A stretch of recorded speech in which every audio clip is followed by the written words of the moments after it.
जय हिंद दोस्तों, मेरा नाम सौरभ कुमार गुप्ता है। जैसा कि आपको पता है, बीपीएससी टीआरई 3.0 री एग्जाम 2024 का रोस्टर जारी हो चुका है। और जो रोस्टर जारी हुआ है 6 to 8 और पीआरटी के जारी हुआ है। और कैटेगरी वाइज किसमें कितना सीट हुआ है, तो आपको सबसे पहले ध्यान देना है कि पहले जो सीट था 28,000, पहले जो सीट था लगभग 28,800, यानी 28,000 29,000 के आसपास सीट था पहले। यानी पीआरटी के जो सीट था 87,000 जो पद आया था। आपको पता है कि टीआरई 3 में 87,000 पद आया था उसको जॉब के लिए। तो उसके उसमें से पीआरटी का सीट लगभग 29,000 के आसपास था। जिसमें लेकिन वो किस आधार पर था, 65% के आधार पर। ये 65% के आधार पर था।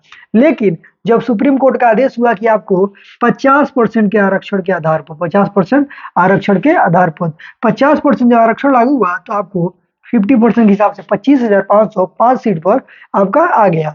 जिसमें 50% आरक्षण पर जो आरक्षण लगा, 50% आरक्षण पर लगा। जिसके आधार पर कितने किस कैटेगरी में कितना सीट है उसके बारे में बात करेंगे। जिसमें बात करेंगे विषय सामान्य, यानी सामान्य विषय, इसमें उर्दू संस्कृत वगैरह नहीं है। जो बात करते हैं यूआर, यूआर में सीट है 7440, यानी 7,440 सीट है। यानी आपको पहले ही मैं कह रहा था कि यूआर में सीट आपको बिल्कुल बढ़ेगा, और इसमें सीट बढ़ भी गया है। जिसे बात करें तो फीमेल का, तो फीमेल में 3716, यानी 3716 फीमेल में और 7440 यूआर में। बात करते हैं बीसी में, यानी पिछड़ा वर्ग में 2357, यानी इसमें भी पिछड़ा वर्ग में 6% नुकसान हुआ है। जिसमें फीमेल का मात्र 501 मात्र फीमेल का है, और 2357 सीट है मेल का। ईबीसी में, यानी अत्यंत पिछड़ा में सबको फायदा हुआ है। अत्यंत पिछड़ा में ईबीसी में 3047 मेल का, 1602 फीमेल का। इसमें 3 गुना है, बीसी से 3 गुना है ईबीसी फीमेल का, और इसमें से 700 सीट भी ज्यादा है। यानी ईबीसी वालों को फायदा हुआ है। ईडब्ल्यूएस में 917 और फीमेल में 454, यानी ईडब्ल्यूएस में भी सीट अभी भी ठीक ठाक है सीट देखा जाए तो। बात किया जाए एससी का, एससी कैटेगरी में सबसे ज्यादा कम कट ऑफ जाने की उम्मीद है। एससी में 4591 सीट है। फीमेल में बात किया जाए तो 1602 सीट है। जितना ईबीसी में है उतना ही एससी फीमेल में है। एसटी में 302, एसटी मेल में 302 सीट है, और फीमेल में 80 सीट है। 80 एसटी फीमेल में मात्र 80 ही सीट है। तो इसमें देखा जाए तो सबसे ज्यादा फायदा यूआर का है, फिर दूसरा फायदा देखा जाए तो ईबीसी का, तीसरा पर देखा जाए तो एससी का। तो कैटेगरी वाइज आपको बिल्कुल देखने को मिला है। और आपको ऐसे ही टीजीटी और पीजीटी में भी सीट कम देखने को मिलेगा। बात किया जाए 6 to 8 कुल पद 18,993, यानी ये जो 50% के आधार पर वैकेंसी आएगा उसमें 18,973 पदों के आधार पर जॉब, मतलब इसी पर रिजल्ट बनेगा। अब देखा जाए तो इसमें भी सीट कम हुआ है 1,000, और इसमें तो आपको 2600 के आसपास सीट कम हुआ है। तो नुकसान तो आपको बच्चों को बिल्कुल हुआ है, जिसमें सबसे ज्यादा नुकसान हुआ है बिहार वाले बच्चों का। इसमें सब सब्जेक्ट तो नहीं बता पाएंगे 6 to 8 में, लेकिन जो कुछ सब्जेक्ट है उसके बारे में इस वीडियो में बना देते हैं, फिर उसके दूसरा वीडियो में आपको बताएंगे।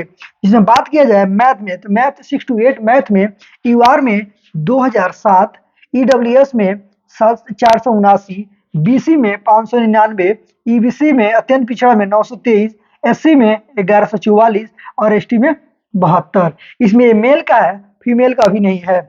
हिंदी का बात किया जाए तो हिंदी सब्जेक्ट में मात्र 1023 सीट है।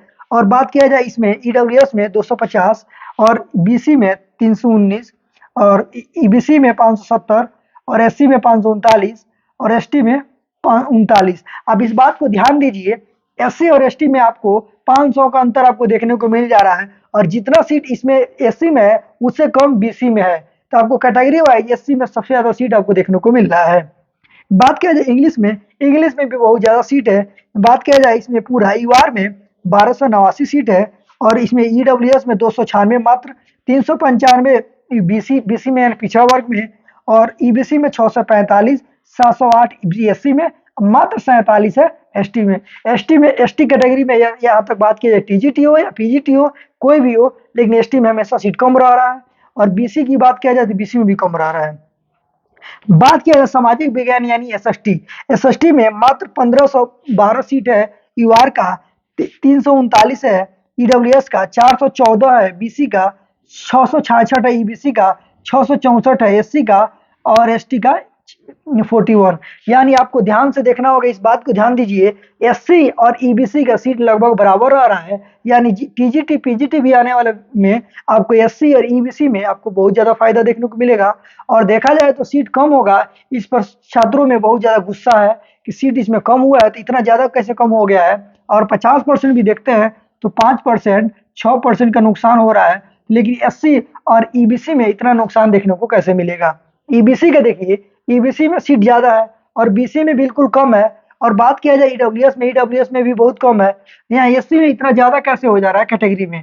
और एसटी इस तरह यहाँ तक बात किया जाए 6 to 8 बीसेवार भी, तो उसमें भी आपको एससी में ज्यादा सीट है और ईडब्ल्यूएस में कम है, बीसी में कम है, ईबीसी में सबसे ज्यादा है।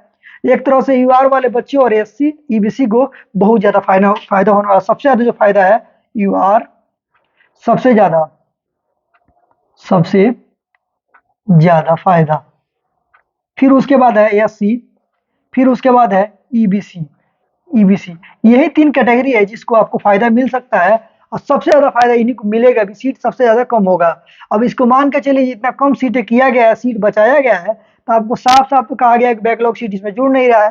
अगर इसमें बैकलॉग सीट नहीं जुड़ेगा, रिजल्ट इसी आधार पर आ रहा है, तो आपको मान के चलिए टीआरई 4 में और ज्यादा वैकेंसी आपको देखने को मिलेगा। लेकिन उसमें टीआरई 4 में बहुत ज्यादा भीड़ देखने को मिलेगा। अगर वहां डोमिसाइल लागू नहीं होता है तो यूआर वाले बच्चों में बहुत ज्यादा भीड़ हो जाएगा देखने में।